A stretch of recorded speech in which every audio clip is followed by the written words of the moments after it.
Hello, and welcome to another episode of the Off Peak. I'm Charged Fleet Editor Martin Romjue. Anyone who regularly charges an electric vehicle knows that random chargers can be off their peak, so to speak, as in not working. In this episode, we look at how fleets can master the management of chargers to minimize disruptions. That involves reducing the gap between what the metrics dashboard says and what fleet drivers experience when charging their EVs. To help us better understand this situation, I'm talking with Laolu Adeola, the CEO of Leke Services, an EV consultancy based in Los Angeles. Laolu, welcome to the Off Peak. Hello, Martin. Thanks for having me. Excited to be on.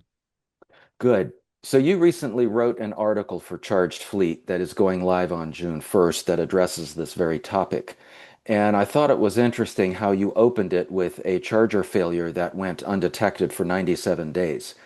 Why was that example so important to frame the broader reliability discussion? That was a very critical example that really brought it home to me.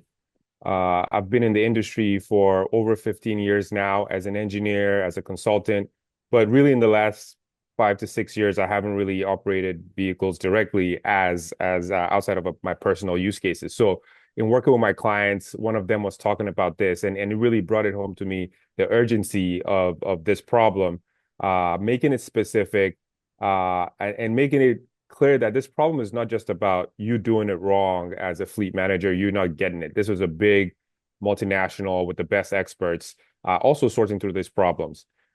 This industry is somewhat nascent, 20 years old at best, and most of the companies providing these solutions are less than 10 years old. So there's a lot to learn and a lot to improve upon still. This doesn't mean, by the way, that progress is not being made, that charging isn't happening, that there are not many, and I think mostly successful EV adoption stories. But it's saying that there's more to come. We're still on this journey, and as we get deeper into it, uh, uh, there's still room to grow. Mhm. Now, one of your biggest themes is that 99% uptime can still mean major operational problems, especially with EV chargers. What are fleets missing when they focus only on the uptime metrics?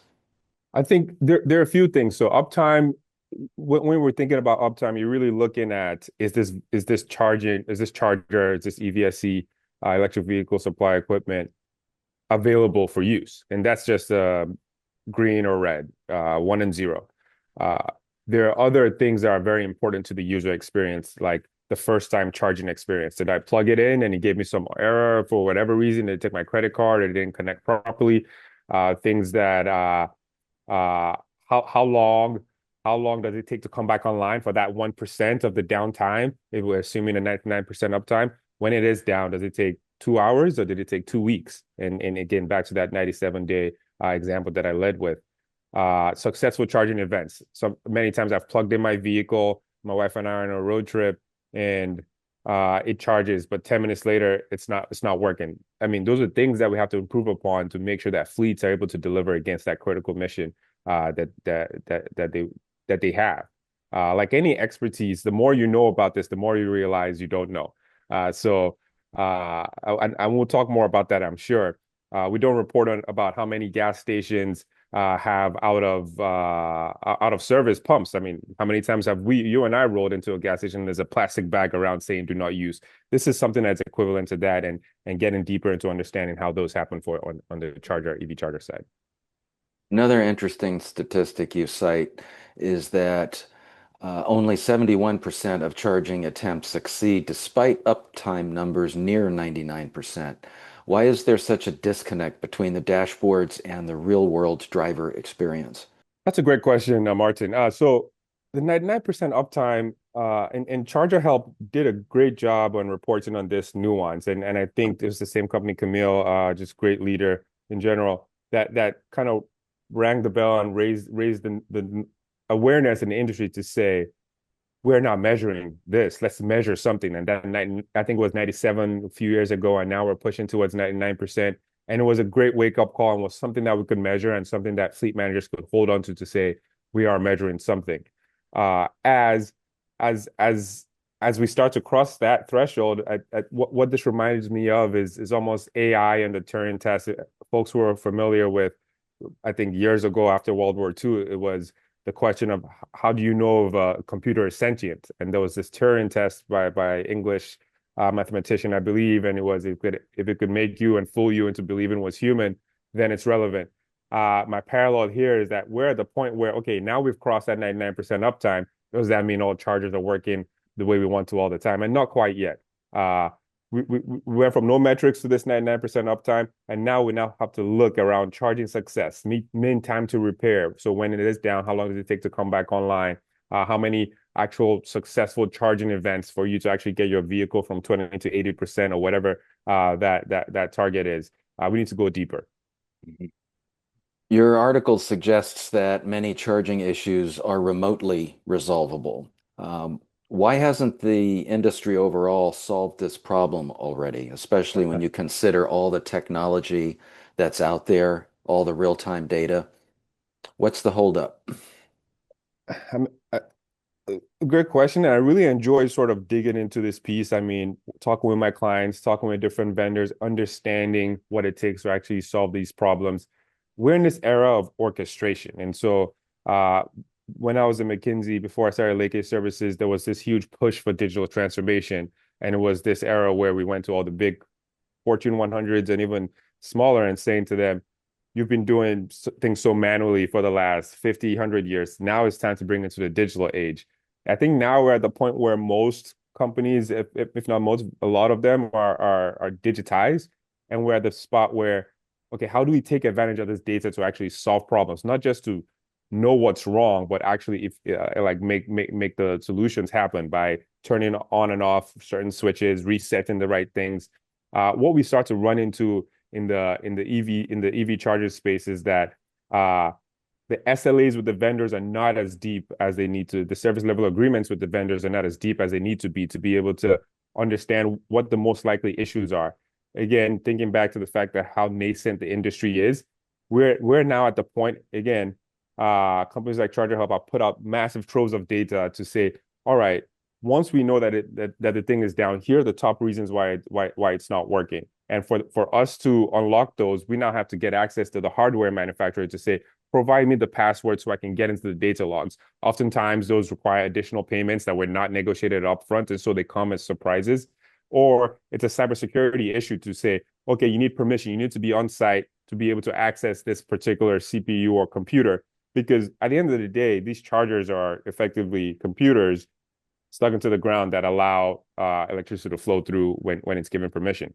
And Hmm. so if you allow everybody to access it remotely, then you're in for some gaps. So some non good intended actors might be able to come in there. And so there are these things that we're figuring out as we're going. How do we want to solve these problems? Who is going to have access in what way? What needs people on site? And as we get smarter, as we get better at writing RFPs, especially for these big purchases, the fleets now understand what they need and they start to demand what they need Hmm. from the vendors themselves. And I think that's where we're headed. Companies like GridLink, like ChargeMates, they're solving these problems. I know these founders. I'm helping them in different ways, trying to expand and understand these problems. But I think again, as we mature as an industry, we will get better at solving these. Hmm. Now, a major takeaway is the importance of what you call MTTR, mean time to repair.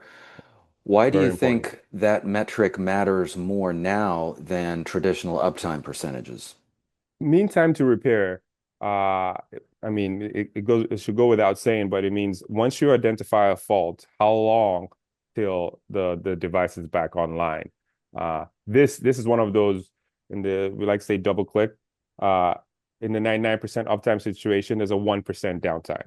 Out of that 1% downtime, how long does it take you to get back up? And that for the most critical fleets becomes one of the most important metrics to understand. So if you're running a dispatch operation, it's not enough to say, oh, we're good. This only fails 1% of the time. You're in the middle of a crisis where you need a vehicle to be charged. Do you have redundant solutions in place, which sounds like extra costs, and sometimes it could be worth it? or do you have an SLA, an agreement, a contractual agreement with your service providers and your vendors and your hardware manufacturers to say, once these goes down, you guarantee me within 2 hours, within 4 hours, it comes back on.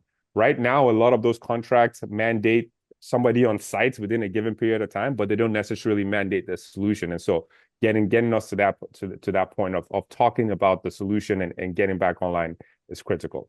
Mhm. So from the standpoint of electric fleets or those aspiring to be electric fleets, what are the most important questions that they should ask vendors before deploying charging infrastructure today? That that's a great question, Martin. Plenty of great questions.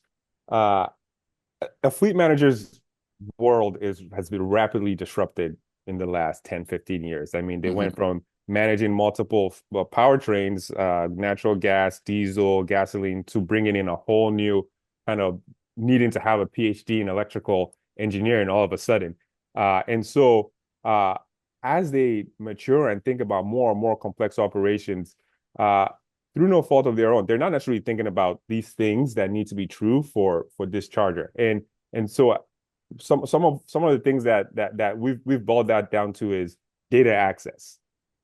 Who has access to what data? I mean, we have standards, the OCPP, OCPI, and the like, but it doesn't necessarily talk about the data on the hardware stuff, the data logs of what's happening in the charging sessions, and thinking about specific events related to their fleet operations. But we'll get to that in a second. So data access and diagnostics ability without having to pay exorbitant amounts of money to get access to that, baking it into SLA.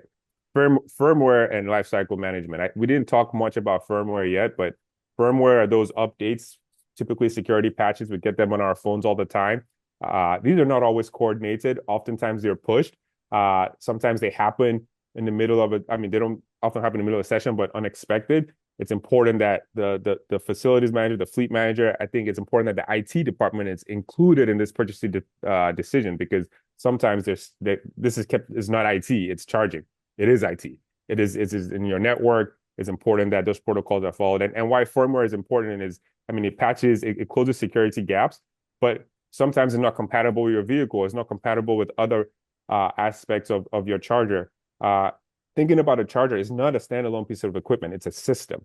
It has layers, and making sure that there's coordination and lifecycle management there is crucial. Reliability and uptime. We've talked about mean time to repair, so that's something that you definitely have to bring in there. Then we talk about interoperability. Again, back to that firmware question, but this time making sure that when things are updated, it works with your vehicles, it works with your energy, your battery energy storage if you have one. It's looped into your network in the right way, your utility data and reporting. All that interoperability is crucial. And as the different pieces of them push updates, that's maintained. Cybersecurity and ultimately making sure that it's relevant to your use case. No two fleets are the same, as you and I know. And so making sure that you are designing for your specific fleets and your requirements for your operations. Okay. Now, Laolu, I know there's a lot more we could discuss, but Always. it's good that you have this article up on chargedfleet.com. Our viewers can check it out starting June 1st. And thank you very much for joining us. Thank you for having me, Martin. This was fun. I hope all of you will join us again soon on another episode of the Off Peak, where we will be exploring topics like that. Until then, we'll see you soon.